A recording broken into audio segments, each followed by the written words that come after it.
the kids think it's great because it's their technology. You can pretty much give this to a class of students and 90% of them know how to use these. The best thing about it is that you can build your own content. You can tailor-make it for yourself. The PSP as a device, there's nothing else there that you could actually use that would do the same, and therefore it has a real place in education and it has a real benefit to the learning of the young people.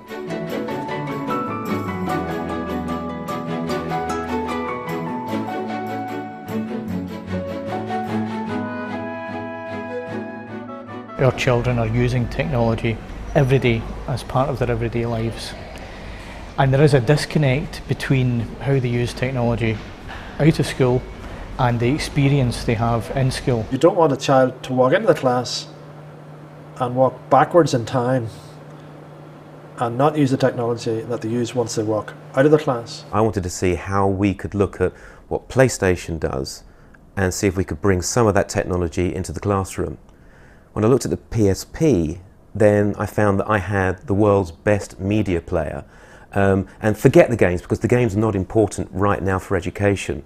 The thing that's most important is that we're using something which uses open standard technology and can deliver it to kids on a device which they understand and they know how to use. With PSPs, when we bought those, when we put them in, we just were not sure. We were actually reasonably content that no, they wouldn't work, that they would be a flash in the pan, that students would play with them because it was a novelty, and then they'd be put to one side and have no effect.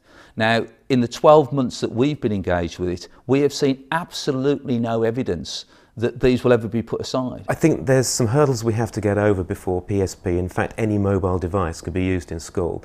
But at the moment I think there's maybe some fear that it's something which is slightly more distractive. And I think we need to get over those, and I think the only way we can do that is by getting teachers to define how they use the product in the classroom.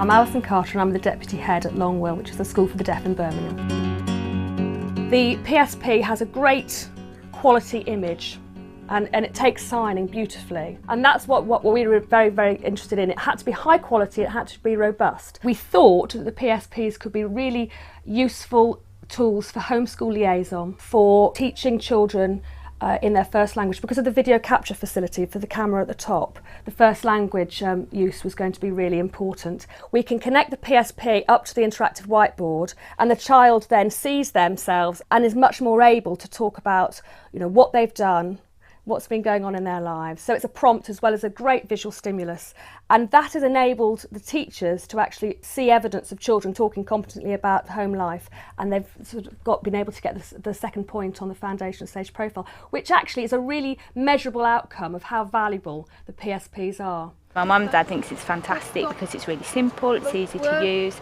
I can get more work done.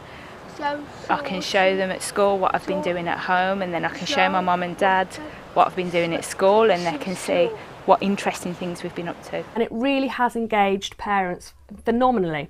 Fathers especially, I think, have quite enjoyed the sort of gadgety, techie aspect of it all. And this is, you know, there's a big national push to get fathers engaged in their pupils' learning, and it really has had great results here for us. It's interesting now. Before it, you know, it was a bit boring and, you know, doing my spellings. Now it's really interesting because I get to do my spellings on the PSP. And I've still got to work, I've still got to learn, but I can use my PSP to help me. Everyone said, no, it won't work. It won't work. You know, they'll get lost, they'll get stolen, they'll get broken. And to date, touch wood, we haven't lost or had anything broken. Everything's coming every day, and it's because the children can see the value in it. They rate them, they see the value in it, they see how it's helping them with their learning. And so they're bringing them in and looking after them. When we have maybe a PowerPoint slideshow where the teacher wants to give a set of instructions to the students, we can save them as JPEG files, download them onto the PSPs, and the students have some learning content to refer to. The other thing we've adapted is the use of the cameras on the PSPs, particularly for projects in the sports department, where they're maybe creating a DVD showing fitness techniques to develop, or we have our elite gymnasts when they're training for competition. They can use the PSP with the camera, and they can freeze frame and review when they're actually doing the practice, the quality of the work they're producing. Some of the pupils that always turn up without the kit, you know, sort of sit in the corner, don't take part in the lesson, they've been using the PSPs to re-engage those pupils. So those pupils are now part of the lesson. They're in charge of doing the videos, and then it doesn't just stop there. They have to then take part in the peer assessment. So they talk to the other students whose performance they've been recording, make suggestions on how they could improve the performance. To be honest, it is such a user-friendly device to use that there was no major learning curve issues with even staff picking it up. And even those that weren't too sure, the students are more than happy to demonstrate and show to staff. And I don't think there's any harm in that. As teachers, we also got to accept examples to students as learners that we don't know everything necessarily, and there's a lot of benefit of students being able to teach teachers something as well. I think the students like that aspect of it as well, being able to teach us a thing or two. I can see that it just will be a piece of equipment that you use for a specific task, the same as you would use a test tube in science, the same as you would use a palette of paints in art. It will just become a normal part of school life. I don't use them every single lesson. They're not something that's going to replace paper and pen and books. I still use all those things, but every now and again when something can be delivered more effectively with the PSPs, I'll use them. The PSP is there, whereas homework you just forget about it, and this is more exciting and it remind you, and then you could play games on the internet, and then you remember that you've got geography homework. Field trips are the main bonus with PSPs. I never took a camcorder on a residential trip, but now I will take a bag full of PSPs and dish them out to the students. They're so robust, they're not going to get broken. The students do focus on what they should be filming, and they evaluate more as well. They do video diaries, they've got to evaluate what they're seeing and how much they're enjoying it and what they're learning, and they do it naturally. I'm not having to encourage them to evaluate, they just are doing it because there's a camera there and it's so easy to access, and because they're enthused by it. PSPs are more for our generations today. With a laptop you have to turn it on and it takes slow to load up, whereas as a PSP you just have to put it on and it's already loaded. I don't think there's anything that does everything, but I have rarely seen an educational tool that has captured students so much and then for such a long period of time.